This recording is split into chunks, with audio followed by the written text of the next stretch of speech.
Baik, terima kasih. Mulai lagi ya. Moga-moga udah punya energi lagi buat nerima ilmu. Oke, saya share screen dulu. Oke. Wah, ini udah ada pertanyaan, belum baca saya. Ntar, lagi nyari makan di warung. Le, ilaha illallah, ditulis ya. Saya beberapa pertanyaan saya jawab dulu aja ya. Ntar, sambil... Jadi, salah. Ini akan saya bahas tentang cyber security-nya. Cuman supaya ini eh, saya coba ini ya, saya coba jawab cepat beberapa pertanyaan lah. Wah ini mah bukan yang di bawah berarti. Saya akan mulai dari bawah lagi aja ya, paling bawah. Ini ada dua direct message, saya bacain aja. Satu berarti ya. Oke, satu direct message. Permisi Pak, saya sudah mendaftar di open course ITTS ACID dengan email, belum dapat email konfirmasi. Cek di inbox folder spam belum ada juga. Jadi buat anda-anda yang daftar di open course atau di LMS Honor Center, kadang-kadang email nggak masuk, entah kenapa kadang-kadang mail suka di delete sama Gmail, sebel banget Gmail. Jadi jangan khawatir, kasih waktu 12 jaman lah. Jadi besok pagi Anda coba masuk deh. Biasanya saya suka ngelihat atau saya kasih lihat aja sekarang lah. Buat anda-anda yang daftarkan di open course, saya akan kasih lihat aja. Saya akan masuk ke open course ini. Uh, saya akan ke bawah site administration.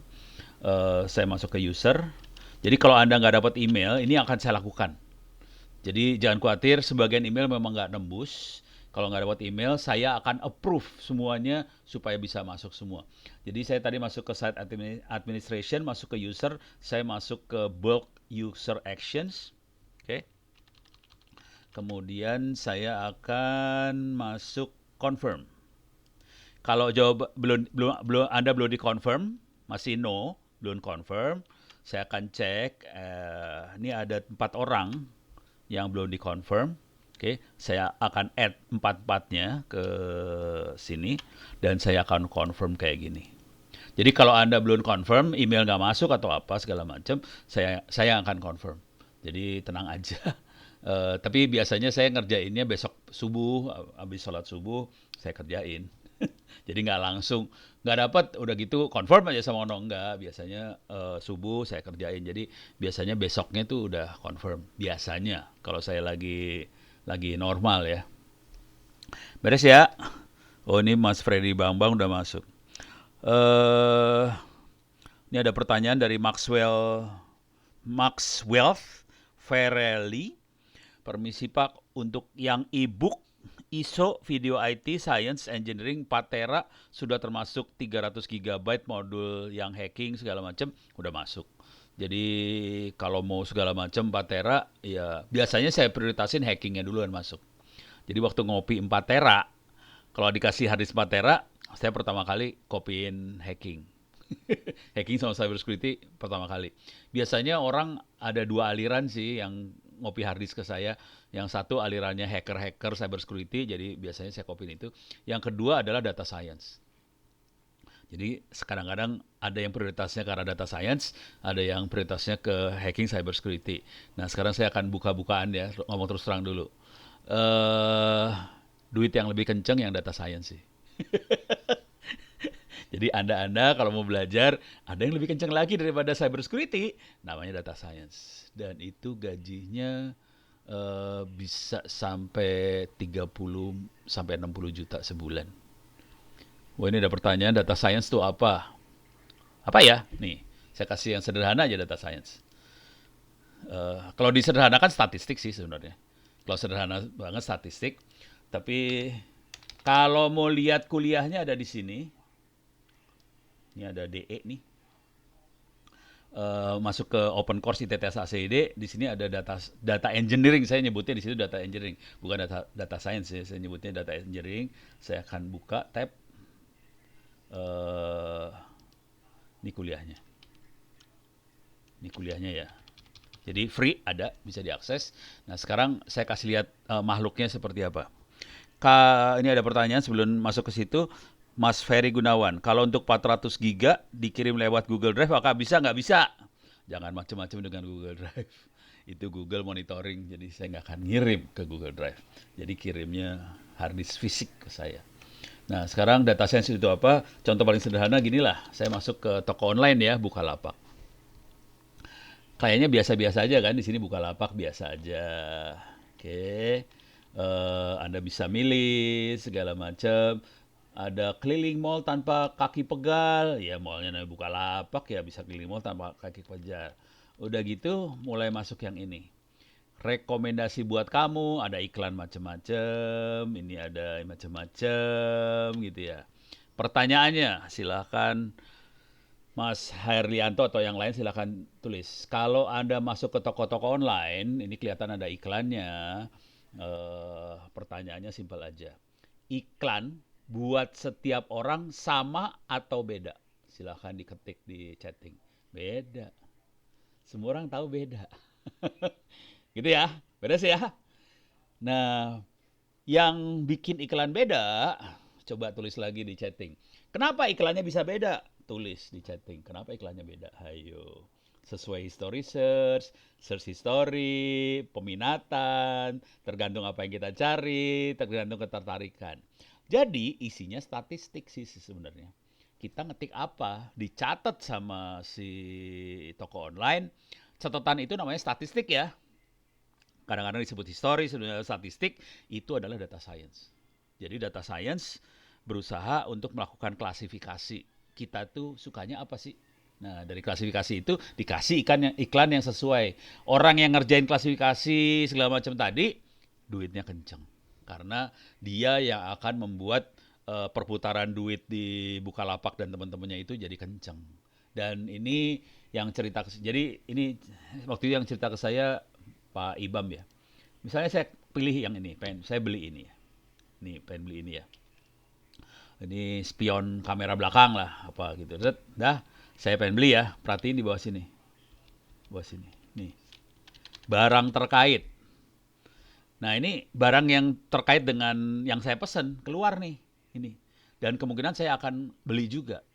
Nah, Pak Ibam itu waktu itu Vice President di Bukalapak urusan gini-ginian lah. Dia cerita, tanpa yang ini, Bukalapak perputaran duitnya beberapa belas triliun lah per bulan ya. Perputaran duit ya, bukan keuntungan, beda dengan keuntungan.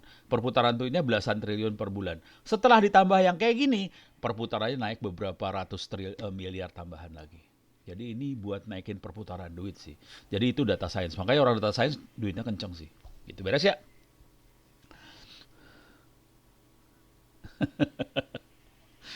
Oke. Pak Ono juga sekalian harddisk saja, 4 yang sudah di hacking. Ya enggak lah.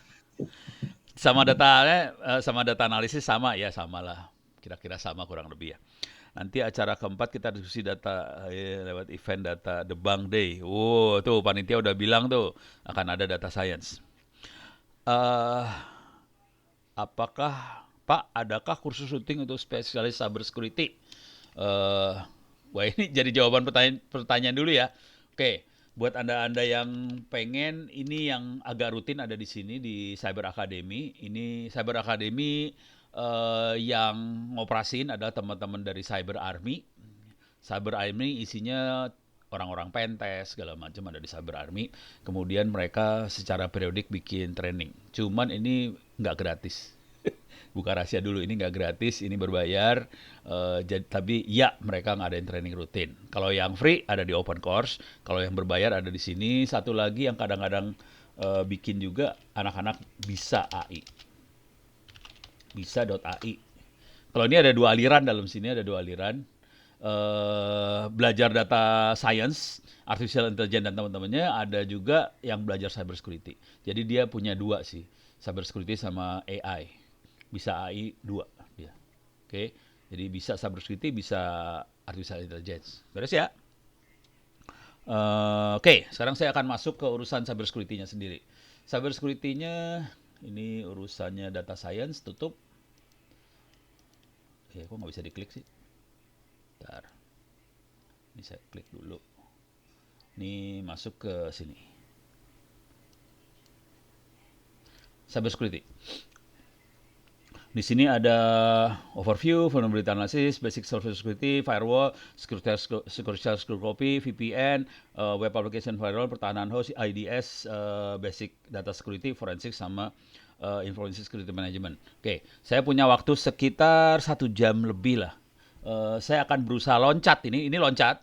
Saya nggak berurut, saya akan loncat ke yang paling susah, ini termasuk susah, intrusion detection system, saya akan loncat ke situ buat ngasih gambaran bagaimana caranya kita bagaimana caranya kita mendeteksi serangan, itu pertama. Intrusion detection system adalah sistem untuk deteksi serangan, bagaimana caranya kita mengoperasikan intrusion detection system, seperti apa makhluknya, dan saya akan coba masukin database tambahan ke intrusion detection system ini. Sebetulnya udah ada sih database tambahannya karena ini sering sekali saya pakai buat ngasih training tadi servernya. Jadi sudah ada sih database tambahannya. Cuman kayaknya waktunya bakal kurang. Tadi saya mikir kalau bisa saya pengen juga ngasih tentang enkripsi. Cuman kayaknya kurang. Saya akan loncat lagi dari situ ke Information Security Management System. Ini adalah ISO 27001, teknik auditnya seperti apa. Tapi bukan teknik audit kali yang saya akan terangin ya, checklist sih. Kalau mengaudit, checklistnya apa aja, apa yang harus kita cek sih, comply-nya apa yang harus comply gitu. Supaya kalau nanti Anda jadi masuk kerja di operation, IT operation, biasanya itu istilah yang banyak dipakai di perbankan, IT operation kayak gitu. Nah, kalau Anda kerja di IT operation yang mengoperasikan infrastruktur IT di perbankan dan sebagainya, kita udah punya gambaran lah checklistnya seperti apa yang harus kita penuhi supaya sistem yang kita operasikan comply terhadap information security management system. Kira-kira kayak gitu ya. Jadi kemungkinan dua ini mudah-mudahan dalam waktu sejam lebih bisa kena. Emang ada tanya jawab ya? Saya sampai jam berapa sih? Gue ngasih ini kalau di jadwal kemarin sampai jam 1.50 gitu ya. Kita coba ya. Oke. Panitia tolong kasih tahu aja saya harus ngomong sampai jam berapa. Itu aja sih. Oke, kita masuk intrusion detection system. Itu adalah ini makhluknya. Intrusion detection system yang sering kita pakai namanya snort. Snort itu apa? Snort IDS. Oke, ini dia. Ini mah Udemy. Ini dia yang bawah. Ini dia. Oke. Ini saya kecilin lah biar kelihatan. Ini snort itu, ini kira-kira antivirus, jadi kira-kira cara berpikirnya kayak antivirus, cuman dia buat deteksi serangan. Dan cara cari duitnya juga kira-kira kayak antivirus. Kalau antivirus cari duitnya dari dagang database virus. Kalau snort ini cari duitnya dari rules, aturan. Jadi kita bisa masukin rule serangan kayak gimana dan dia dapat duit dari situ. Jadi caranya orang berlangganan rules buat serangan. Tapi baiknya sih Snort karena Snort itu open source, baiknya dia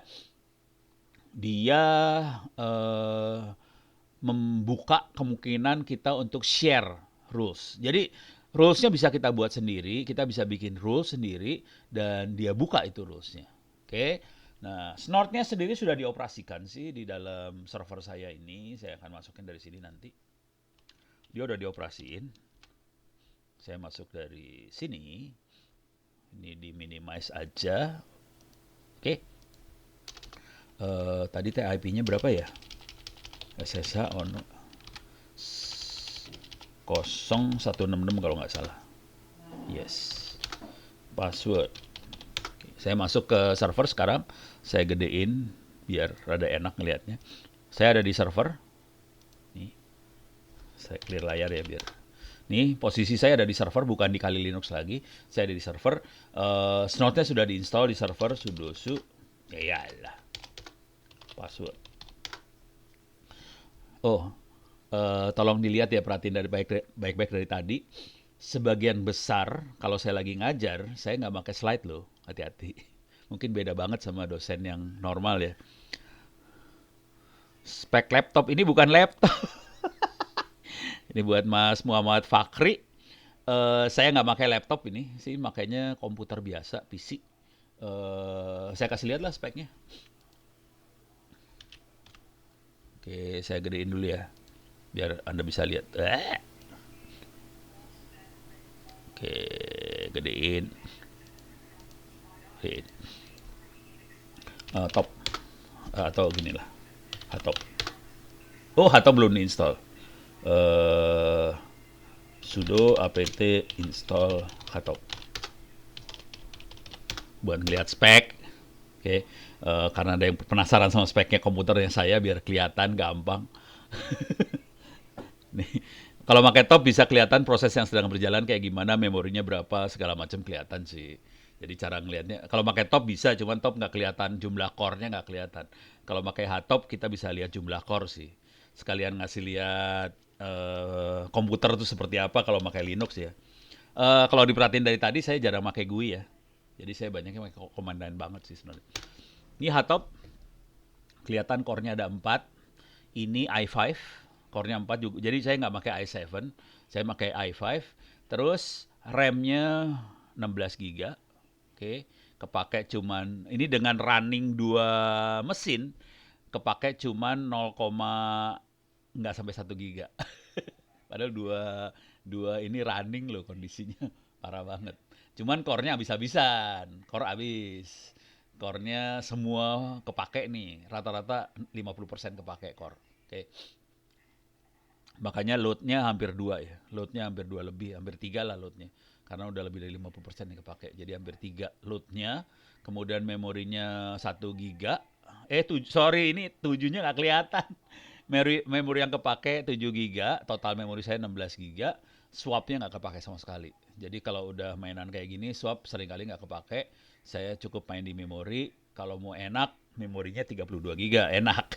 Dan ini PC bukan laptop. Jangan khawatir, saya laptop cuma dipakai buat ini aja kalau saya sih. Kalau kepaksa keluar presentasi, saya baru bawa laptop. Tapi kalau saya lagi kayak gini, saya pakai komputer biasa bukan laptop. Nggak enak pakai laptop jujur. Jadi lebih enak pakai komputer biasa, murah. Lebih murah, mau upgrade memori gampang, apa-apa gampang. Kalau laptop setengah mati, mahal semuanya. Jadi kalau saya saran sih mendingan beli komputer biasa. Dan ini komputer ini nggak saya beli sih. Ini bekas komputernya anaknya Ono. Jadi anaknya Ono dulunya main game, main komputer yang speknya kayak gini, udah gitu dia udah mahasiswa, lulus segala macem, komputernya dikasih bapaknya. Gitu. Brengsek ya punya anak ya. Udah sih ya. Jadi nasib bapaknya gitu, pakai komputer bekas anak yang udah nggak dipakai karena buat main game. Oke, clear layar. Oke, saya balik lagi ke sini. Ini Snort. Oke, Snort-nya sudah diinstal di sini. Bisa dilihat di sini sih, di etc Snort. Ini file konfigurasinya. Kalau mau tahu cara nginstallnya, nggak susah banget cara nginstallnya. Kita bisa masuk ke wiki saya. Tulis Snort. Nah, di sini cara operasi segala macam bisa dibaca. Oh, ini ada di atas. Ini install Snort untuk Ubuntu 20.04. Cara installnya nggak susah. Pertama kita harus tahu interface-nya mana. Kemudian kita lokal harus di generate lah. Udah gitu kita installnya cuma kayak gini doang. Oke. Nah, Snort-nya sendiri yang ini nih sebenarnya. Nih. Snort-nya yang itu. Snort sama Snort common itu Snort-nya benernya. Kemudian aturannya ada beberapa. Ini ada aturan Snort rules default sama Oink master. Snort rules default adalah aturan rules bawaannya dari Snort. Oke, yang dia kasih gratis. Sementara Oink master adalah rules Snort juga, cuman yang dibuat oleh komunitas yang sifatnya free. Jadi kita yang pakai Snort bisa bikin aturan, udah gitu kita bisa share aturan tadi. Jadi aturan bisa datang dari Snort-nya langsung, bisa lagi dari komunitas. Makanya kita bisa murah banget mainan intrusion detection sistemnya. Karena kita bisa ngandalin komunitas juga. Karena komunitasnya kan orang-orang yang hidupnya susah, admin jaringan yang hidupnya susah, udah gitu kita bikin aturan buat ini semua. Udah sih ya? Oke. Penyampaian materi saya sampai jam 13.25, dilanjutkan dengan sesi tanya jawab 13.25 sampai 13.45. Jadi tanya jawabnya teh sekitar 20 menit ya. Oke, kebayang lah. 13.25 ya, 45 menit lagi. Oke, ini beres ya. Snort cara installnya gitu. Nah, sekarang cara jalaninnya ada beberapa. Cara paling waktu selesai instalasi mau ngeceknya bisa snort.c. Itu cek. Nah, untuk operasinya jalaninnya biasanya yang ini. Oke. Ini intinya dia akan naruh log, catatannya ada di var log snort. Dia akan monitoring mesin dengan IP sekitar situ. Nah, ini buat yang Anda yang belum kuliah jaringan dengan baik, mulai bingung nih ngelihat ini biasanya 192.108.00/24. Oke. Netmasknya adalah 255.255.255.0 kalau /24. Pertanyaan dari saya, boleh nggak netmasknya eh, apa? 255.255.255.32. Boleh nggak netmasknya 255.255.255.32? Boleh semua ya. Ini saya jawab dulu ya. Nggak boleh. Seru ya. Kelihatannya kayak angka bener ya 32 ya. Coba kalau Anda lihat, nggak ada yang namanya netmas 32 tuh nggak ada. Nah, ini saran saya kuliah jaringan lagi yang bener. Atau dosennya salah ngajar. Gitu. Seneng banget ya si Ono bikin orang pada ketipu. Tapi itu cara saya ngecek dosennya ngajarnya bener apa kagak gitu. Jadi saya kasih angka yang kayaknya bener tapi salah. Dosen bilang selama 255 di belakangnya bebas. Ngaco tuh dosen. Alah. Aduh, parah dah. Ya udah, saya nggak akan bahas karena saya harus kerjain yang lain. Silakan baca kuliah jaringan saya, nanti Anda ngerti kenapa angkanya 255. Kenapa nggak bisa 32? Kenapa 25 kenapa 128 boleh? Kenapa 64 nggak boleh? Gitu. Dah, lihat kuliah saya, demen gue. Nah, beres ya. Nah, udah gitu. eh Kita lihat dulu ya di sorry, si Ono lagi jahil. Eh Farlock Snort. Jadi semua catatan snort ada di Farlock Snort ini. Kalau saya LS, kelihatan catatannya ada di sini sih. Kita bisa lihat alert. Nah, ini ada alert-alert. Bentuknya teks semua ini ya, masih teks. Oke. Sekarang saya akan remove semua. Oke, buang. PSAX, saya pengen lihat snortnya jalan nggak. Coba PSAE saya grab snort. Oke, snort tidak jalan. Kill all snort ya. Oke, snort nggak jalan. Udah nggak jalan snortnya, aman. Sekarang saya akan coba jalankan. Webnya mana sih? Web ini dia. Oke. Paling enak masuk ke Ono Center ini /wiki. Masukin snort. Oke. Nah, ini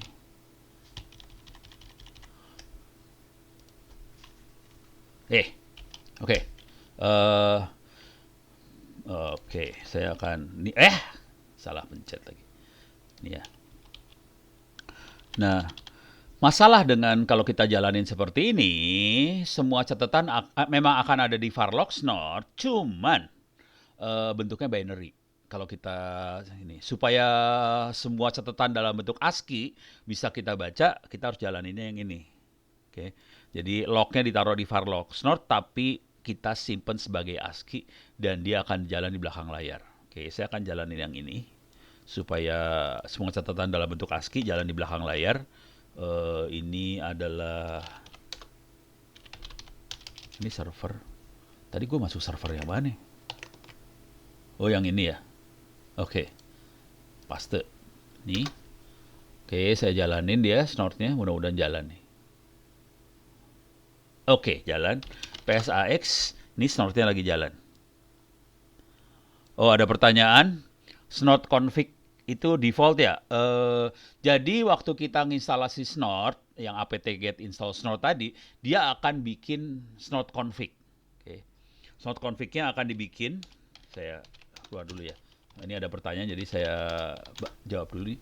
Nah, ini ada snort.conf. Ini snort config-nya ada di sini ya. Ya, dia bikin default. Bisa kita rubah. Bentuknya teks biasa aja sih. Ini teks kayak gini. Oke. Contoh, dalam snort config kita bisa ngasih tahu, tolong monitoring port ini nih. Jaringan yang perlu dimonitor jaringan yang mana aja bisa dimasukin sini. Nanti rules mana aja yang harus dilihat. Jadi itu ada di snort config. Ini kita bisa aktifkan rules mana aja yang perlu kita monitor. Jadi ini ada include rules. Ini ada yang pagernya nggak ada yang dikasih pagar. Kenapa nggak semuanya dibuka pagernya? Soalnya kalau semua dibuka, kalau ada satu paket masuk, dia akan ngecek di semua rules. Konsekuensinya jadi lemot komputernya. Jadi yang namanya aturan itu kalau semuanya diaktifkan harus dicek. Kalau ada paket masuk, dicek satu-satu ke semua aturan. Nah, gitu ya. Kebayang ya betapa repotnya. Nah, saya kasih lihat lagi. Aturannya ada di mana? Ini yang barusan kita lihat filenya yang ini ya. Snort.conf. Aturannya ada dalam folder rules. CD rules. Aturannya di situ. Ini aturan yang ada. Perhatiin ada aturan yang ada community, ada yang nggak ada community-nya. Yang nggak ada community-nya itu yang dari Snort langsung. Yang community yang oink master tadi. Ini oinknya harus oink babinya orang bule ya. Oink oink itu babinya orang bule kan gitu bunyinya. Nah, kita lihat bentuk rulesnya seperti apa biar asik. More, misalnya ada virus nggak? Nih ada nih, ini ada virus di sini. Virus rules, oke. Yang virus rules buatan dari Snort langsung ya. Bentuknya cuma kayak gini doang sih. Bentuknya kayak gini. Virus rules. Oke. Mungkin Anda mulai bertanya, itu bikinnya kayak gimana? Kok kayak gitu rulesnya? Gitu ya pasti kan. Kok rulesnya kayak gitu? Itu padahal teks doang loh ini. Hati-hati ini cuma teks doang. Kok bisa kayak gitu bikinnya? Nah, sekarang kita lihat lagi rules yang virus juga. Ini community ini ada virusnya juga community. Community punya virus rules. Coba kita lihat community virus rules. Oke. Lebih ribet loh. Lebih ribet ya. Yang community lebih ribet. Yang dari Snortnya sederhana banget, yang community lebih ribet. Dan ini beda, yang dia cek beda-beda sih. Yang dia lihat akan beda-beda. Dan di sini kita bisa agak ngebaca di sini. Kita lihat di sini ada kontennya, ada kayak ginian. 0002 itu heksadesimal. Itu ada virus ini. Oke. Terus ini ada 0100, ada virus seperti ini. Ada ini virus ini, ada post kayak gini, itu virus ini gitu ya. Ada A kayak gitu, ada community virus outbound dream Trojan beacon. Dan ini masuknya kategorinya class type-nya adalah Trojan activity. Terus ada lagi biasanya, oh nanti dari class type ini Trojan activity kita bisa nentuin parah atau enggak. Ini virus berbahaya banget atau enggak gitu ya. Tapi ini class type-nya Trojan activity semua kebetulan. Trojan activity. Coba kita lihat aturan yang lain, MySQL misalnya rules. Nah, ini di sini class type-nya adalah protokol command decode. Yang penting yang kayak gini-gini ya sih sebenarnya. Kontennya kayak gini nih. Nih kontennya. Dapat dari mana tuh konten? Nah, itu yang seru. Konten ini dapatnya dari nyadap. Jadi waktu ada serangan kita sadap dulu, oh serangan kayak gini dia akan bawa payload seperti ini, dia akan bawa paket yang bentuknya seperti ini, paketnya kita masukin ke rules gitu ya. Oke, nanti pelan-pelan saya akan ajarin ya, tapi nanti saya akan serang dulu buat ngasih lihat. Nah, ini tadi class type-nya ada di sini sih sebenarnya. Classification type-nya ada di sini. Coba kita lihat classification config. Nah, di sini dia sebetulnya. Mana tadi Trojan activity di atas kali. Nggak ada. Ini dia, nih. Trojan activity. Oke. Network Trojan was detected. Gitu. apa? eh Ininya tingkat berbahayanya satu. Tingkat berbahaya satu artinya bahaya banget. Jadi satu bahaya banget. Ini misalnya eh ada yang usaha pengen jadi admin, kedetek tuh. Ada yang pengen attempted admin, privilege satu. Ini pengen jadi user, kedetek. Jadi yang ngehack password, kedetek semua nih. Dikasih kode nih sebenarnya. Jadi kita biasanya kalau nanti biasanya kita punya dashboard, ini tujuannya buat bikin dashboard nantinya ya. Jadi biasanya kalau kita programmer cyber security, si snort biasanya nggak seperti apa adanya seperti ini dikasih lihat ke admin, ke operatornya, ke orang yang IT operation, biasanya dikasih bikin dashboard. Nah ini Anda bisa lihat di sinilah, dashboard snort. Banyak sih yang bikin dashboardnya. Ini bentuknya udah grafik-grafik seperti ini, jadi enak banget ngelihatnya sih. Jadi dashboardnya snort ada, bisa kita apa? Bisa kita install, udah gitu kita bisa lihat serangannya dari mana ke mana, kelihatan sekali, dan nanti kita bisa kasih warna merah, kuning, hijau dan sebagainya. Ini merah, kuning, biru ya. Udah gitu serangannya juga kelihatan dari mana ke mana kelihatan. Kemarin teman-teman bikin peta seperti ini. Kelihatan dari negara mana nyerang ke Indonesia, negara mana nyerang ke Indonesia. Taruh di Network Operation Center punya punya salah satu kementerian lembaga lah. Terus pimpinan kementerian lembaga itu nanya ke kita-kita yang programmer, itu gambar itu maksudnya apa ya? Nah, seru ya. Jadi pertanyaannya saya kayak gitu loh. Itu apa itu, Pak? La ilaha illallah. Lu kagak tahu kalau itu serangan ya? Kayak gitu loh. Pertanyaan bos tuh kadang-kadang kayak gitu banget ya. Kita yang bikin stres udah kayak gitu. Penggunaan snort yang paling umum digunakan untuk kasus apa terutama di cybersecurity. Intinya lah snort semua kasus. Intinya gini lah. Snort database-nya isinya adalah tadi paket yang kayak gini itu serangan apa gitu. Jadi isi database-nya kayak gitu. Gitu ya. Jadi intinya dia mendeteksi paket, paket seperti ini serangan apa, paket seperti ini serangan apa, paket seperti ini serangan apa, bahaya atau enggak. Intinya itu aja sih. Atau Snort itu monitoring semua network. Gini, Snort itu kayak Wireshark. Jadi dalam Snort itu ada penyadapnya, kayak Wireshark. Dia hanya bisa monitor paket yang lewat di LAN itu aja. Jadi nggak monitoring semua network. Dia hanya bisa ngelihat kalau paketnya lewat di LAN dan lewat Ethernetnya dia. Kalau paketnya nggak lewat Ethernetnya dia, ya nggak bisa dideteksi sama Snort. Titik, abis, selesai. Itu aja ya. Apa config harus daftar satu per satu untuk server? Intinya server nggak peduli sih servernya taruh di mana sih sebenarnya. Intinya Snort boleh taruh di server, bisa dipasang sendiri. Snort kadang-kadang bisa taruh di Raspberry Pi kayak gini. Bentar, saya kasih lihat lah. Bisa Snort bisa dipasang Raspberry Pi ya. Raspberry Pi 3 Snort. Bisa bentuknya. Nah, ini ada UPN Jatim malahan. Intrusion Detection System menggunakan Raspberry Pi 3. Coba. Udah pernah lihat Raspberry Pi 3 belum? Kayak gini. Ini mas Snortnya ya. Ini Snortnya. Ini Raspberry Pi 3 kayak gini. Tar. Biar Anda lebih seru urusannya.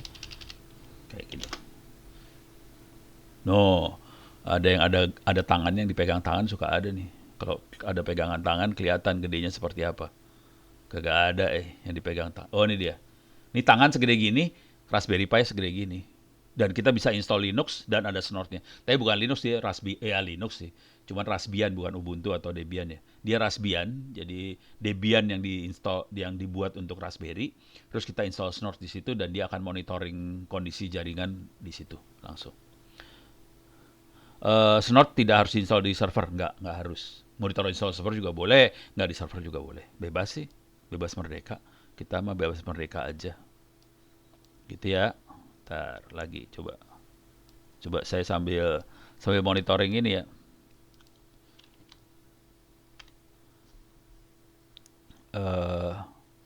Mana tadi pertanyaan teh? Tapi kan dari Mas Freddy Bambang ya. Tapi kan untuk rules-nya tidak dapat di-enable semua.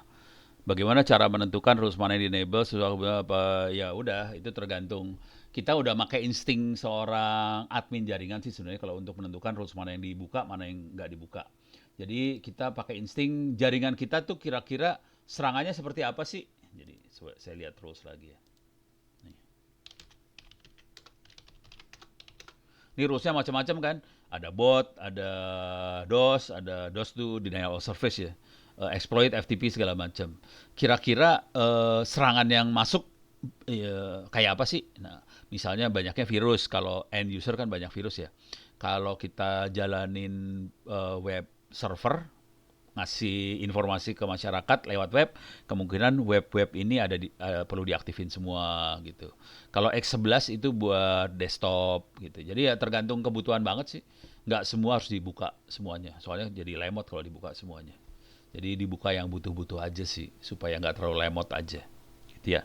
Apakah ada GUI untuk Snort pakai dashboard tadi?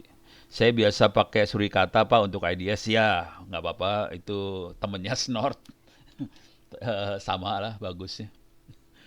Oke, tadi GUI ada ya. Jadi kalau GUI itu kuncinya dashboard. Dashboard Snort itu nanti dashboard Snort nanti itu GUI-nya bisa diambil. Free juga sih.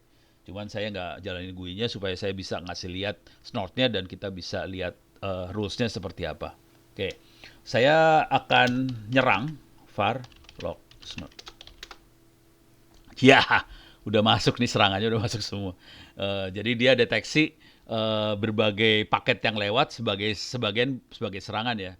Coba kita lihat 19 saya ini folder yang warna biru ini folder 192.180.113.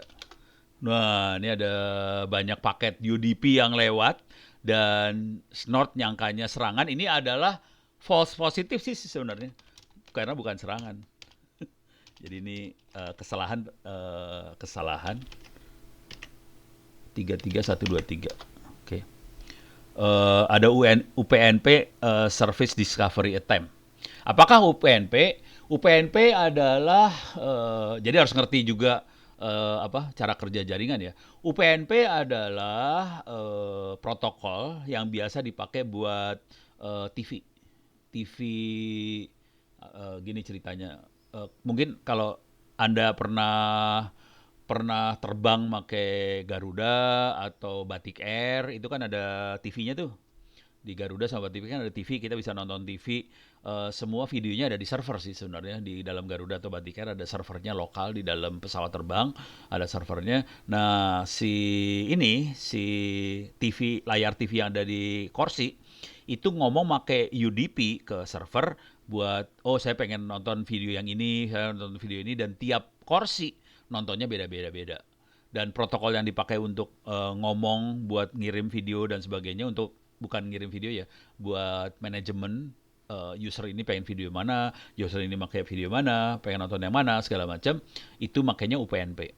Nah, UPnP-nya itu biasa tekniknya dia akan broadcast, si server akan broadcast ngasih tahu ke jaringan bahwa saya UPnP loh. Kalau mau nonton video atau dengerin lagu atau apa, silahkan minta lagunya atau videonya ke saya. Jadi ini UPnP kayak gitu. Karena dia berisik, dia ngomong terus kayak gitu, dideteksi sama Snort sebagai suatu bukan serangan sih ini sebenarnya. Ini ya pokoknya berisik aja lo. Ini IP ini berisik banget nih. Gitu. IP-nya 192.168.0.133. Gitu ya. Ini komputer yang mana coba saya pengen tahu. Bentar, saya bisa ngecek sih sebenarnya. Ini komputer anak-anak di atas sih sebenarnya. Coba masuk ke server saya. Ini ke router saya di rumah.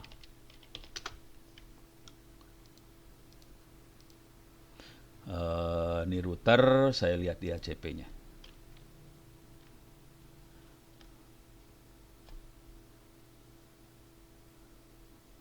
Nggak kelihatan nih. Mana sih tadi? 113 ya. 113. Oh, alah, ini IP statik berarti nih.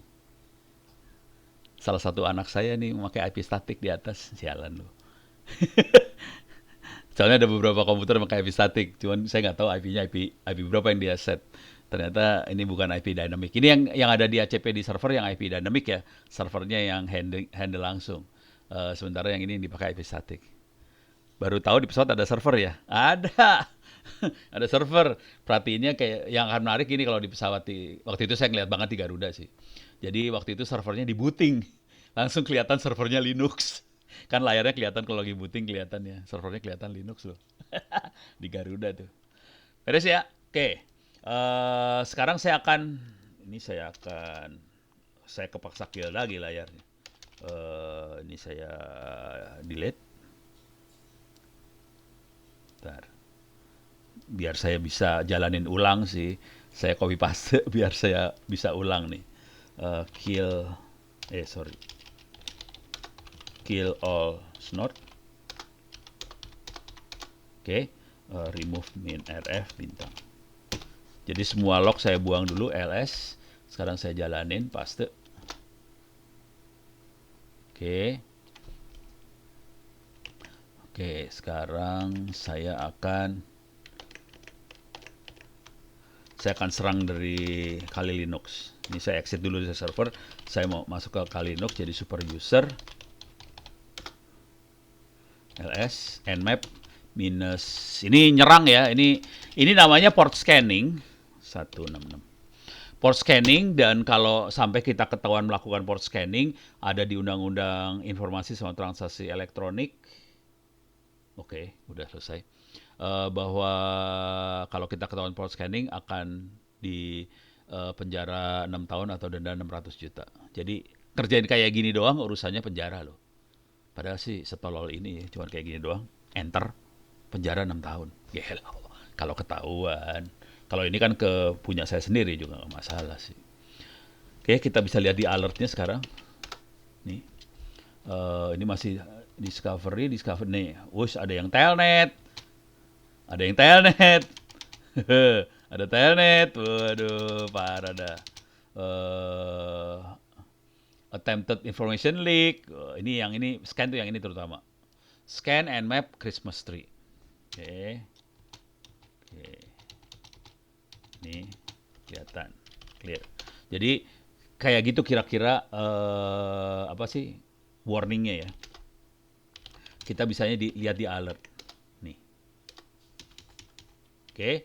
Nah, sekarang setelah ngelihat kayak gini, bisa nggak kita bikin, ini kelihatan bahasa Indonesia nih ya. Ini bahasa Indonesia ya. Ini bahasa Indonesia, lo hati-hati. Nah, ini adalah alert atau warning yang kita bisa tulis sendiri. Jadi kita bisa bikin rule sendiri dan dia bisa ngasih alert, bisa kasih informasi segala macam dalam bahasa Indonesia, dalam bahasa apa suka-suka.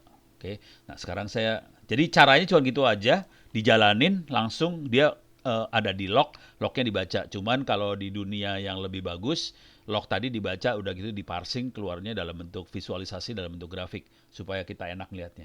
Kalau ini kan masih bukan grafik ya, jadi nggak manusiawi banget ya. Bagaimana cara port scanning yang resmi? Kalau mau port scanning yang resmi, itu namanya pentest. Jadi yang ethical hacking, yang pentest itu sebenarnya ada prosedurnya. Prosedurnya itu intinya sederhana aja.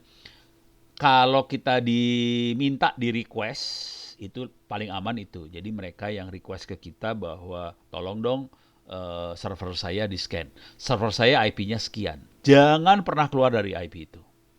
Jadi kita harus tahu scope of work-nya dulu ya.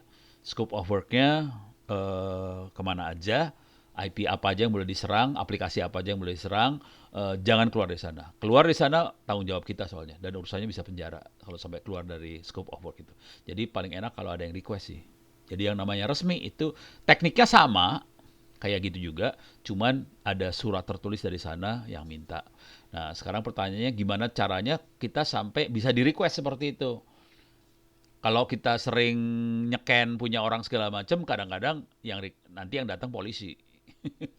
Coba yang nyeken, yang request adalah orang-orang yang benar, kita sebaiknya tekniknya adalah ngasih tahu bahwa kita jagoan. Caranya ngasih tahunya gimana bahwa kita jagoan supaya nanti di request. Paling gampang ya kita bikin tulisan, kita bikin tutorial. Dari tutorial dan tulisan itu langsung ketahuan bahwa kita jagoan, nanti requestnya datang sih dari situ. Beres ya. Nah, sekarang saya akan coba ngasih lihat bisa nggak kita bikin rules. Gampang banget bikin rules sih sebenarnya. Oke. Saya masuk ke Snort lagi. Nih. Di bagian bawah, ini dia.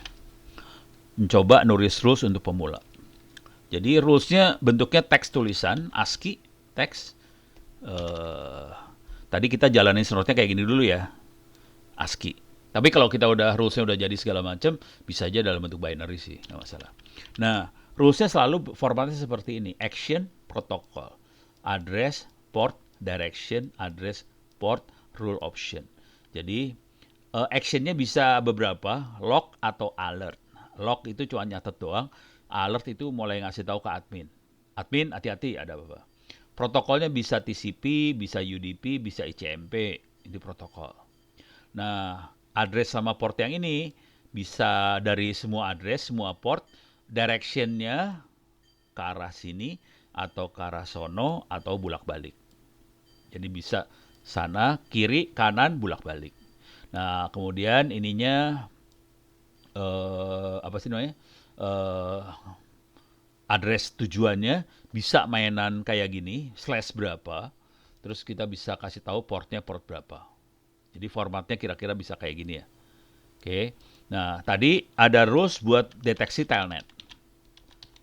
Nih, rulesnya ini saya kecilin ya. Deteksi telnet. Jadi harus ngerti gimana jaringan itu kerja dulu ya. Baru ini ngerti. Telnet bekerja pada port 23. Tahu dari mana telnet port 23? Ya kita bisa sadap sih. Kalau telnet tuh pakainya port 23. Alternatif lain, kita bisa juga ngelihat di server langsung. Nih, saya masuk ke server, clear layar. etc. Kita lihat file namanya services. Oke. Nah, kita bisa lihat protokol ini pakai port nomor berapa. TCP MUX pakai protokol 1, Echo 7, Discard 9, Systat 11, Telnet 23. Dan Telnet makanya TCP, bukan UDP, dia pakai SMTP 25, Time 37, terus mana lagi? Finger 79, HTTP 80, web tuh 80 ya. Terus apa lagi yang beken-beken? Domain DNS 53, dan seterusnya. Ini bisa dilihat daftar portnya di sini. Oke. Jadi khusus buat telnet tadi ke IP server port 23. Terus kita kasih message aja, ada orang yang telnet ke mesin ini. Oke. Jadi perintahnya cuma kayak gini. Kalau kita pengen deteksi apa sih namanya? Yang lain, ya kita tambahin konten dalamnya apa misalnya. Nah, di sini ada, kalau nggak salah saya sempat bikin yang buat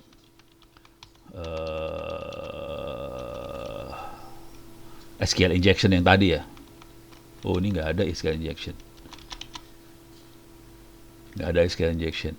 Exploit bin. Ini, oh, SQL injectionnya nggak ada. Tapi di ini ada sih kayaknya. Di servernya ada. Nah, itu tadi kita masukinnya di mana? Ini masukin Snort. CD rules. Oke, clear layar. Ada di sini nih. Lokal. Jadi masukin ke local rules. Oke. Local rules adalah rules yang kita buat lokal. Nah, di sini nih. Ini bisa arahnya bolak-balik ke semua IP, portnya 23. Saya kasih kata-kata ada yang telnet ke mesin ini. Saya ganti ya kata-katanya.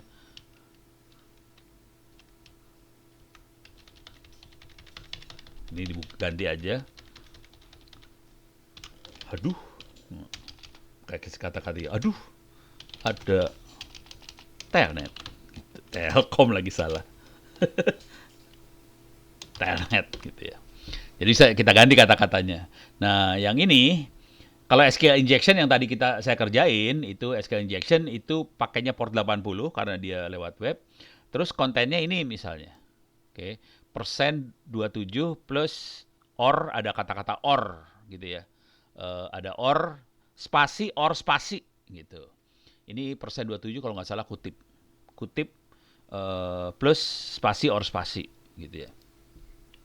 Itu SQL injection. Yang perlu diperhatikan yang ini, SID-nya 1 juta 1 sama 1 juta 2. Jadi 1 juta ke atas itu adalah rules yang dibikin sama user, sama kita. Kalau rules yang bukan kita, ID-nya di bawah 1 juta. Kalau kita di atas 1 juta, kira-kira kayak gitu. Oke. Nah, ini kita jalaninnya cuman gitu doang sih. Coba sekarang var log snort, clear layar.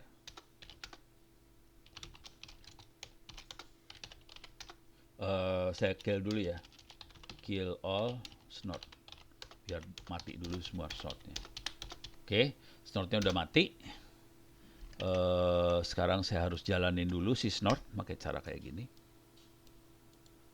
Perhatiin rule stylenetnya udah dirubah ya.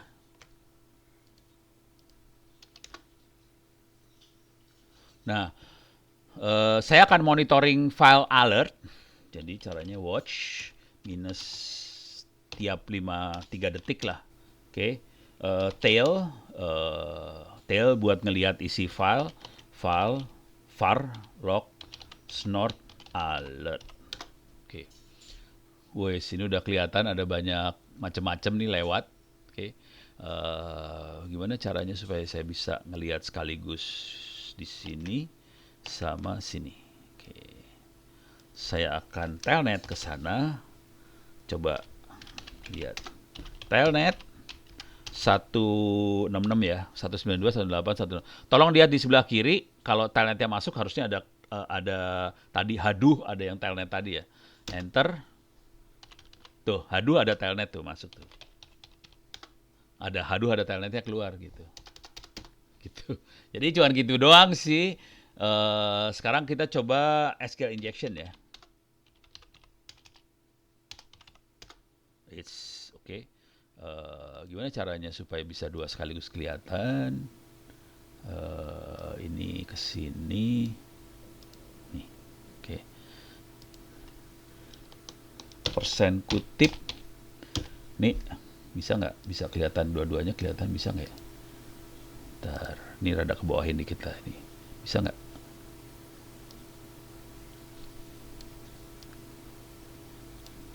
Oke. Or spasi nih, kutip.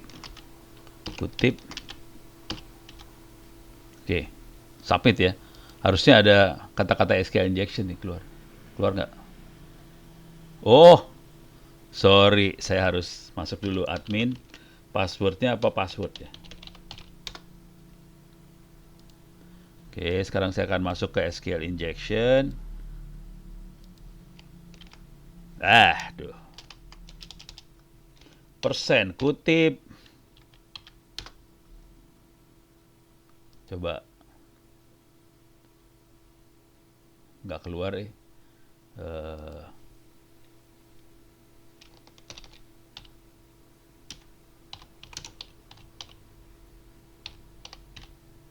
Coba kita lihat lagi. Keluar kagak? SQL injection. Oh, ini nih kelihatan. SQL injection alert saudara-saudara, keluar tuh. Gitu. Jadi bisa kedetek bahwa ada SQL injection. Tapi ya gitulah, kita harus masukin satu-satu perintahnya. Gitu. Kebayang ya? Saya kasih lihat lagi biar kebayang. etc snort rows. Local rows. Jadi perintahnya cuma gini doang sih. Kalau ini biasa aja, alert TCP any 23 langsung telnet ke deteksi. Yang kalau SQL injection ke port 80 larinya, kemudian kontennya yang ini. Ini bisa diganti-ganti sih dengan apa yang akan kita kirim di SQL injection. Dapat angka persen. Kalau kita perhatiin tadi nggak ada persen 27 plus or plus ya, nggak ada. Yang ada kan kutip spasi, or spasi. Jadi nanti ini harus dilihat pakai Wireshark. Baru kelihatan bahwa dia nggak ngirim kutip spasi or spasi sih sebenarnya. Dia akan ngirimnya kayak ginian di Wireshark. Jadi harus disadap pakai Wireshark sampai dapat konten seperti ini, dapatnya dari Wireshark. Kira-kira kayak gitu. Beres ya? Oke. Sekarang saya punya waktu tadi berapa menit lagi ya? 10 menit lagi. Stres. Eh, Biar Anda kebayang kehidupannya sebagai auditor. Ini sekarang audit ya. Kita mengaudit cybersecurity, ISO 27001. Bisa dicari ISO 27001 isinya apa, bisa cari di Google ISO 27001. Paling enak sih lihat di Wikipedia sih. Ntar ada yang Wikipedia belum? Nah ini Wikipedia ada. Jadi kita bisa baca di Wikipedia ISO 27001 isinya secara umum apa, ini dia isinya secara umum. Oke. Mereka pakai istilah kontrol yang bisa dipakai buat kontrol cybersecurity apa aja. Di Information Security ada 2 kontrol, di Organization of Information Security ada 7 yang kontrol, Asset Management 10, kriptografi 2, ini. Dan kontrol ini harus di comply. Kita sebagai suatu perusahaan atau suatu organisasi, kita harus comply terhadap kontrol-kontrol itu. Fungsi seorang auditor adalah untuk mengecek apakah si organisasi, perusahaan dan sebagainya comply terhadap kontrol ISO 27001 tadi, gitu ya. Saya akan kasih lihat slide-nya. Ini slide-nya dari Cyber Academy. Ini dia. Saya akan cepet aja ya. Ini tentang Information Security Management System. Oke. Ini nggak usah. Ini ISO 27001 itu apa? Oke. Nah, ini adalah yang harus comply-nya. Ada 27000, 27001, 27002, 3, 4 sampai macam-macam, gitu ya. Ini harus comply semua, masing-masing ada fungsinya masing-masing, tapi yang paling penting adalah yang 27001-nya. Karena itu yang akan jadi kayak apa ya? Yang summary semuanya. Jadi ada terminologi 27000, kemudian ada requirement, persyaratan umum, itu 27001. Dan kita harus comply terhadap itu. Kalau kita breakdown satu-satu, ada 27002, code practice-nya seperti apa, implementation guide-nya seperti apa, cara ngukurnya seperti apa, risk management-nya seperti apa. Ini risk management untuk keamanan informasi. Kalau risk management yang general umum, jadi risk secara umum ISO 31000. 31.000 itu yang risk secara umum. Oke. Nah, jadi proses yang dilakukan sebenarnya ini, kita assess risknya sama treatmentnya seperti apa. Udah gitu kita harus ngecek 114 kontrol yang ada ditulis di Annex A di ISO 27001. Comply nggak ke 114 kontrol. 114 bukan jumlah yang sedikit, itu jumlahnya banyak banget dan saya sendiri nggak hafal. Makanya saya biasanya pakai contekan. Jadi kalau kita sebagai auditor, biasanya kita punya contekan. Contekan itu yang jadi template yang nanti kita pakai buat ngecek. Ini comply nggak, ini comply nggak, ini comply nggak. Jadi bentuknya mainannya kayak gini. Nanti saya kasih lihat contekannya ya. Ini nggak usah. Nih, masing-masing aneks ada fungsinya masing-masing. Aneks A 5, kebijakan keamanan informasi, ada nggak? Nih misalnya Telkom, punya nggak kebijakan keamanan informasi? Harus dalam bentuk tertulis.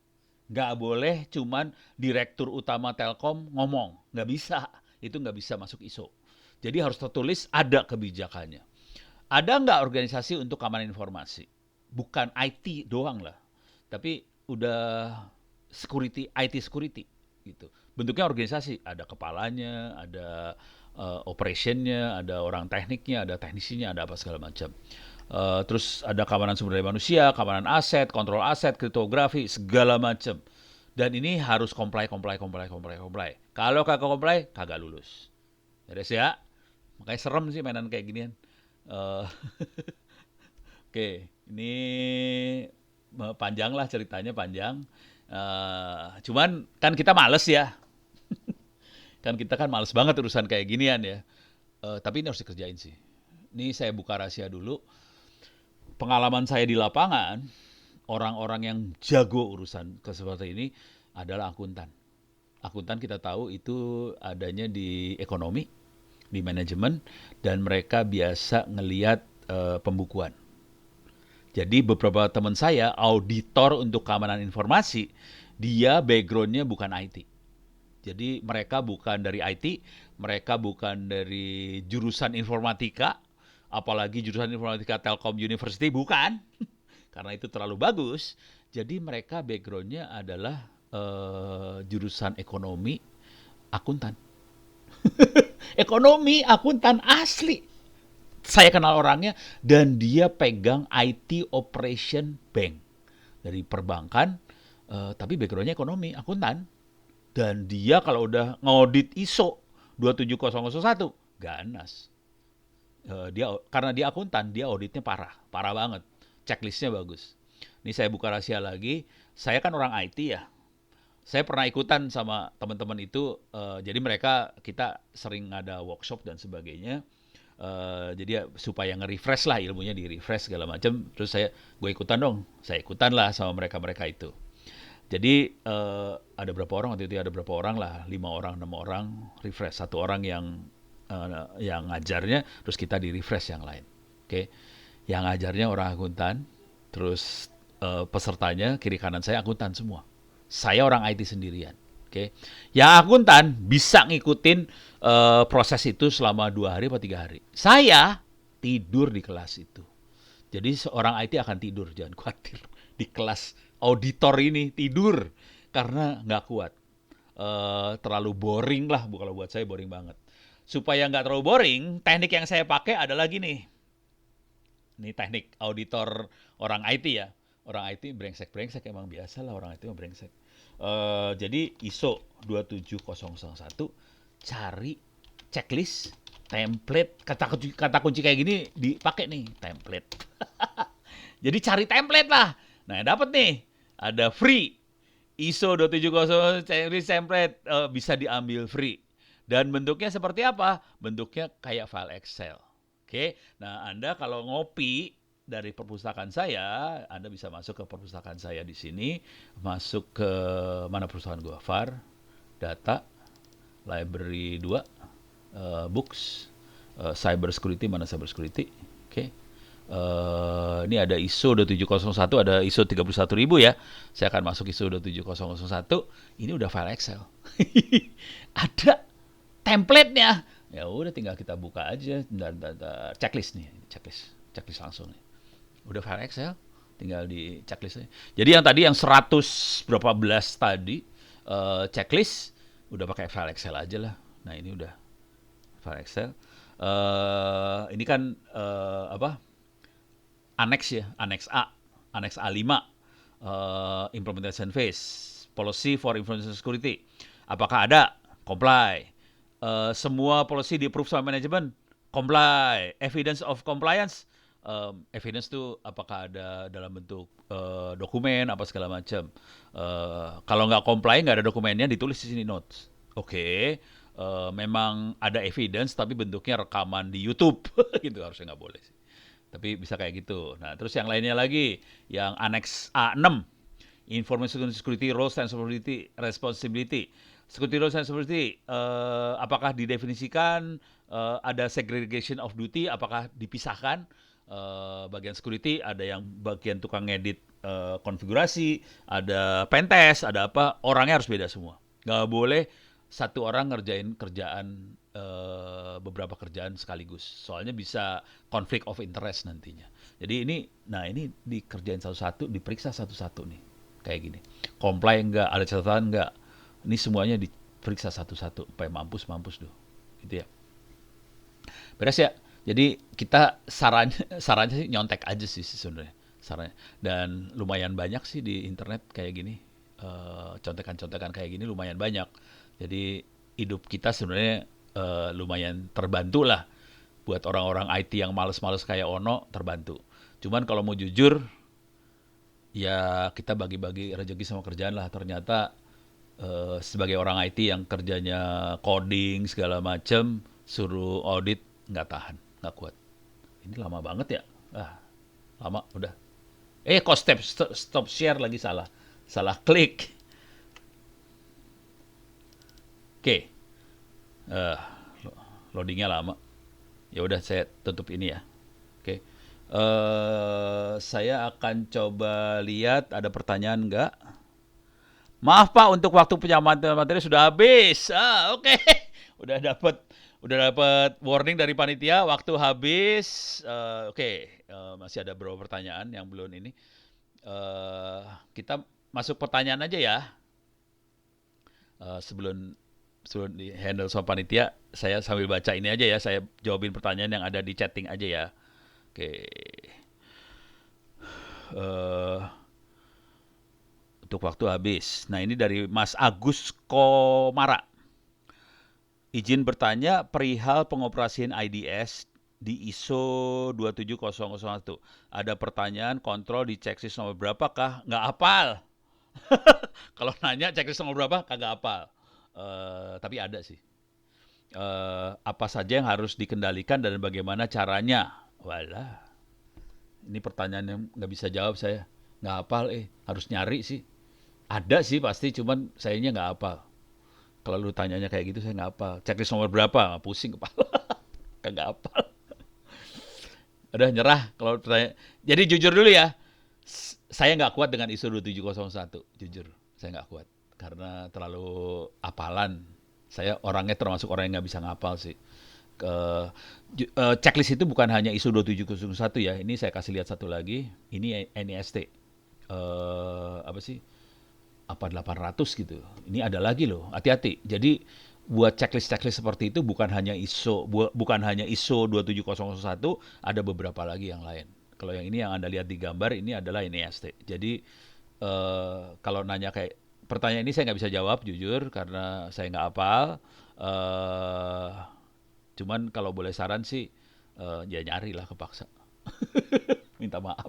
Nggak bisa jawab yang ini. Kalau IT-nya cuma 2 orang berarti mustahil bisa lolos ISO 2701 ya Kang. Ini dari pertanyaan dari Mas Indra Irmawan Prasetyo. Wah, ini saya boleh jawab jujur nggak ya? Saya jawab jujur aja ya. Parah.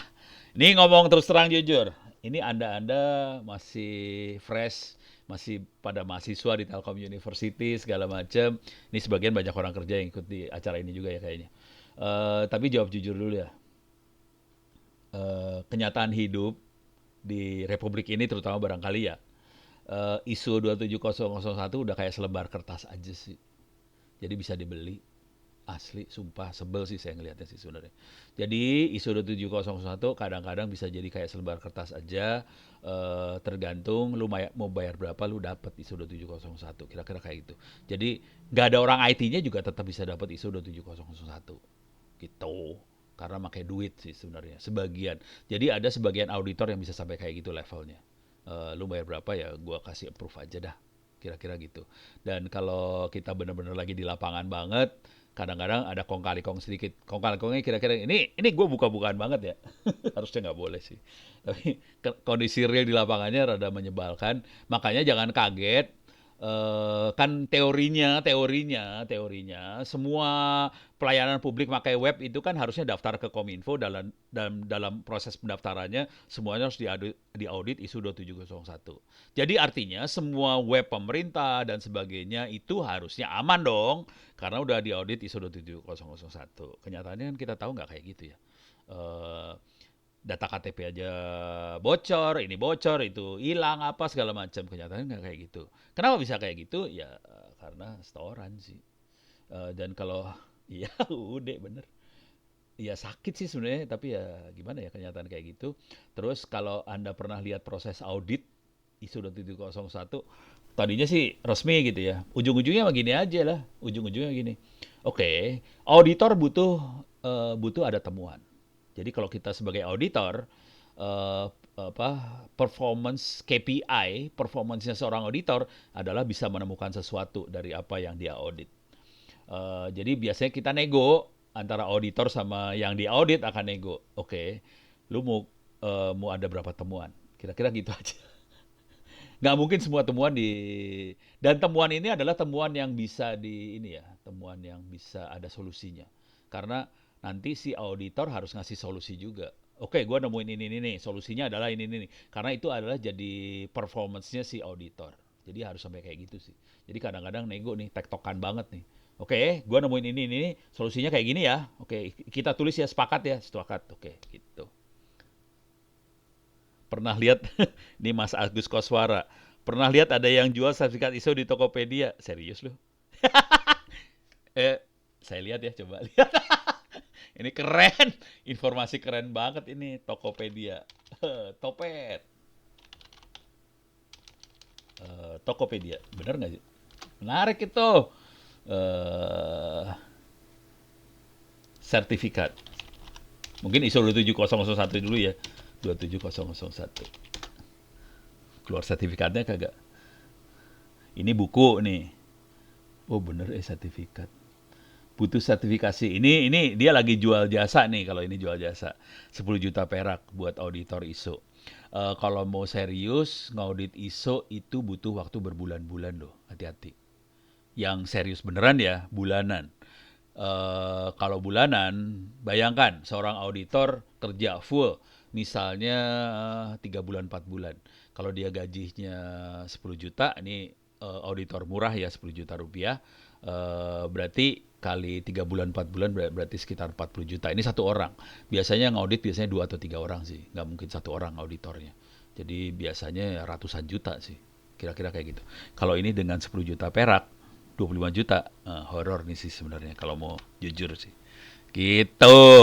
Beres ya? Ya, gua kasih ilmunya kayak gini, cuman kenyataan hidupnya lebih indah daripada yang saya kasih gitu kira-kira. Gitu ya. Oke?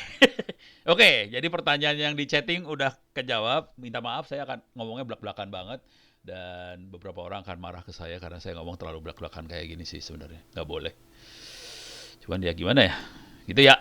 Oke, saya balikin lagi ke panitia atau moderator, silakan panitia moderator silakan diatur lagi. Waktu sudah jam 1.33.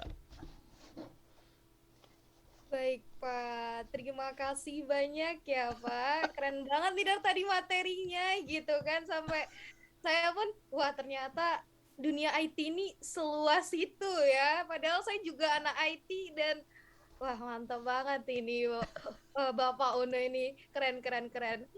Nah, teman-teman pasti kan udah banyak juga nih yang memberikan pertanyaannya melalui kolom chat gitu kan. Dan sudah hampir semua dijawab oleh Pak Uno. Tapi sepertinya kita belum menggunakan fitur Raise Hand gitu kan. Mana tahu Oh, oke. ya kan. Mana tahu dari teman-teman mau berinteraksi langsung gitu dengan Pak Uno. So, boleh nih bagi teman-teman yang ingin menyampaikan pertanyaannya secara langsung, boleh menggunakan fitur Raise Hand dimulai dari sekarang. Wah, ini sudah ada nih. Oh, Semangat-semangat ada. sekali mereka ya kan, Cepet Pak? banget nih. Iya, Mas Rahmat bener. Hidayat. Iya, dari ini Rahmat Hidayat ya. Boleh dong kepada operator untuk memimpin Mas Rahmat Hidayatnya nih untuk menyampaikan pertanyaannya.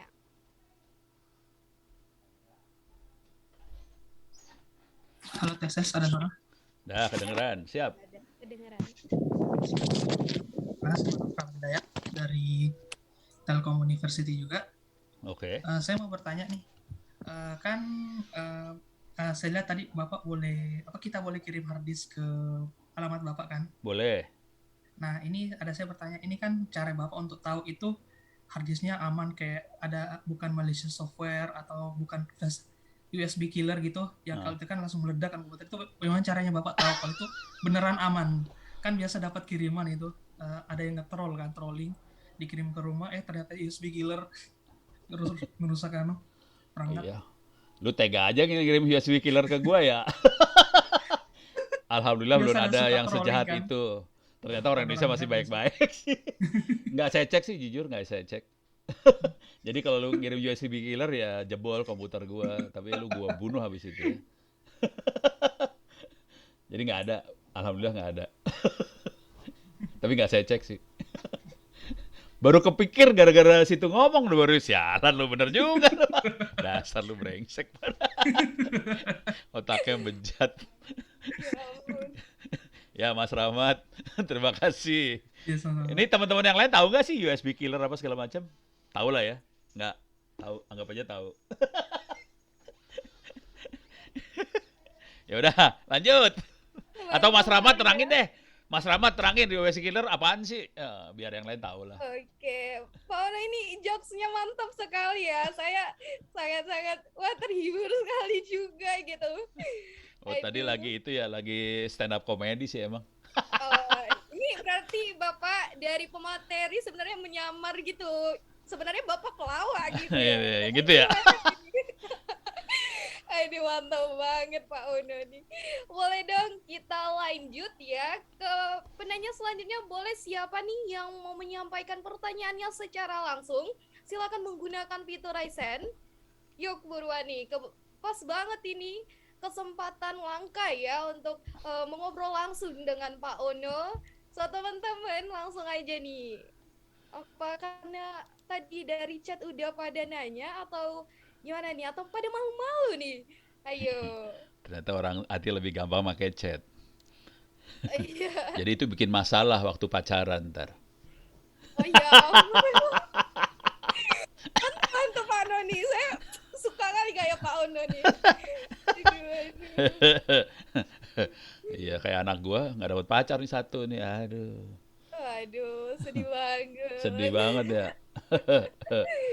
Ayo, ayo dong, buruan teman-teman. Ini eh, kira-kira ada yang mau ditanyakan lagi? Atau mau kita sudahi saja nih untuk sesi tanya jawab? Kalau kalau sebelum lupa ya, kalau ada apa-apa bisa pakai Twitter ntar ya ke Ono W Purbo. Tapi kalau koordinasi bisa ke email ya ono@indo.net.id gitu. Itu aja sih. Kalau Instagram, Pak? Instagram? Udah tua kagak sempet pakai Oh, Instagram. ya ampun, mana tahu ya, Kasian ya. Pak. Aduh, Itu buat anak muda banget IG. Apalagi aduh. TikTok. Aduh, lebih parah Jangan, lagi Pak. tuh. Lagi ngetren-ngetrennya juga nih, Pak, menggunakan TikTok, Instagram gitu ya kan, Pak. Iya, itu buat Delva aja dah gua kasih. Wah, iya dong, Pak. Saya kan masih jiwa-jiwa muda ini, Pak. Iya, masih muda. Pacar udah berapa? Oh, sebelum dia. Sekian, terima kasih, Pak. Aduh, aduh. Oke, teman-teman. Ini beneran gak ada lagi yang ingin bertanya. Nggak ada. Oh nih, Oh, udah ada. ada nih. Dari Rafael Arif Budiman. Boleh dong, Mas Rafael untuk menyampaikan pertanyaannya nih. Silakan. Itu mic-nya. Itu yang ngebuka siapa? Oh, udah kebuka. Halo, Ya udah halo Pak kebuka. Ono. Ya, Ono silap. mau tanya, ini kalau snort Hmm, aku kombinasikan untuk monitoring dengan mikrotik router apakah bisa Pak? bisa. Ntar, tapi snort-nya taruh di mikrotik atau snort-nya Raspberry Di Pi cloud, ditaruh di sebelah mikrotik ya? di cloud gitu bisa nggak Pak? Oh, mikrotiknya taruh di cloud. Iya, nggak mikrotiknya fisik, cuman eh Snort. I, snortnya aku bikin server di cloud gitu Pak. Bisa nggak ya? eh, Ntar, pertanyaannya gini dulu, saya tanya balik dulu. Trafficnya ke mikrotik apakah lewat di cloud juga enggak? Kan beda, beda jaringan itu cloud sama mikrotiknya. Jadi si Mungkin snort akan, saya forward gitu Pak. wah dari mikrotik di forward ke Saya sana. forward gitu Traffic lu jadi pakai double garden, rugi, rugi. Bisa tapi rugi. Lu bayangin, gitu ya traffic Pak ke ya. corporate dilempar lagi ke cloud. Kan tewas lu. Kalau saya cenderungnya saya akan pasang pakai Raspberry Pi yang harganya 500.000 perak, installin Eh, Raspbian sama Snort di situ, taruh sebelahan di mikrotik, beres. Jadi caranya oh gitu. gitu ya. Tapi sebentar, sebentar. Ini saya belum pernah sih, belum belum pernah kepikiran seperti itu. Kita coba ya, kita coba cari ya. Mikrotik ada Oke. mikrotik IDS. Gitu cara nyarinya. IDS implementation with mikrotik ada. Bajigur setan semua isinya. Nah, ini di Vietnam lagi, orang Indonesia lagi. Antonius Duty Susulo itu orang Indonesia nih pasti ya. Dari Telkom Ya. University juga. Weh, orang dalam yang ngerjain, men. Oh, SMK. SMK Telkom Malang. Bukan Telkom University Bandung, bukan. SMK Telkom. Coba dia caranya gimana ya? Ini firewall yang dimainin, firewall. Snortnya ada di mana nih? eh Dia bukan snort yang dia pakai rupanya. Bukan snort. port knocking, bukan snort yang dia pakai. Tapi dia pakai mesin sebelah nih kayaknya. Ya bukan snort nih. Jadi ya kayak si mikrotiknya sendiri kayaknya nggak punya kemampuan seperti itu. Jadi kayaknya caranya adalah kita pasang mesin di sebelah. Kira-kira kayak gitu. Kalau baca presentasi tadi ya. Tapi ya kayak gitu. Jadi gini ya, buat teman-teman semua kalau punya ide sesuatu, cari aja di Google dulu. Dan ide itu biasanya suka valid sih, bener idenya bener. Tinggal ngelihat pengalaman orang gimana caranya, terus kita coba modif disesuaikan dengan apa yang kita punya atau apa yang kita butuhin gitu. Kira-kira gitu. Mas Rafael, oke ya. Ini yang menarik Makasih, gini buat Prof. Mas Rafael sama teman-teman yang lain ya. Kalau kita punya ide seperti ini, udah gitu kita cari di Google, ternyata tidak banyak orang yang punya ide segila itu, artinya bukan ide kita jelek, bukan. Artinya orang lain belum pernah kepikiran seperti itu. Dan ide seperti itu bisa jadi adalah suatu ide yang bagus untuk buat tugas akhir, buat paper jurnal. Kita cobain jadi tugas akhir, paper jurnal. Karena tugas akhir dan paper jurnal itu diharapkan adalah ide yang belum pernah dicoba. Belum pernah dilaporkan. Orang belum pernah punya ide segila itu. Jadi kita cobain. Jadi kalau kita nyari ternyata nggak banyak yang ngerjain itu malah bagus banget. Artinya itu ide yang original gitu. Jadi jangan berkecil hati. Wah kagak ada nih di Google. Ya justru bagus kalau nggak ada. Kalau ada yang jadi masalah, kita nggak bisa bikin paper lagi kan. Orang lain udah ngeduluin. Kalau nggak ada, bagus banget. Itu jadi buat tugas akhir keren banget. Makasih Pak Mas Rafael. Beres ya? Ini ada Ya, pertanyaan dari Mas Indra Irawan Prasetyo. Kalau pakai rules firewall di Mikrotik, apakah tidak sama dengan Snort? Kalau rules firewall itu, firewall adalah untuk apa ya? Memblokir paket. Jadi kalau ada paket seperti ini nggak boleh lewat, itu firewall. Kira-kira gitu. Kalau paket bentuk seperti ini nggak boleh lewat, itu firewall. Kalau intrusion detection system, dia bukan kayak gitu cara kerjanya. Dia bisa bilang, oh ini serangan, ini bukan gitu. Tapi dia tidak berfungsi buat menentukan ini boleh lewat atau enggak. Kalau IDS tuh gitu cara berpikirnya. Dia mendeteksi ini serangan atau bukan. Kalau firewall, ini nggak boleh lewat, ini boleh lewat, itu firewall. Kebayang ya bedanya? Gitu. Sudah Mbak Delva? Wah, baik. Udah sangat jelas banget ya penjelasan dari Pak Ono. Ya, Sekalian buat bahan tugas akhir. Oh, benar sekali ya, Pak. Sambil-sambil juga ya kan, Pak. Aduh, mantap, mantap, mantap. Ya, berhubung waktu sesi tanya jawab sudah berakhir, maka saya cukupkan sampai di sini. Jika teman-teman masih ada yang ingin ditanyakan,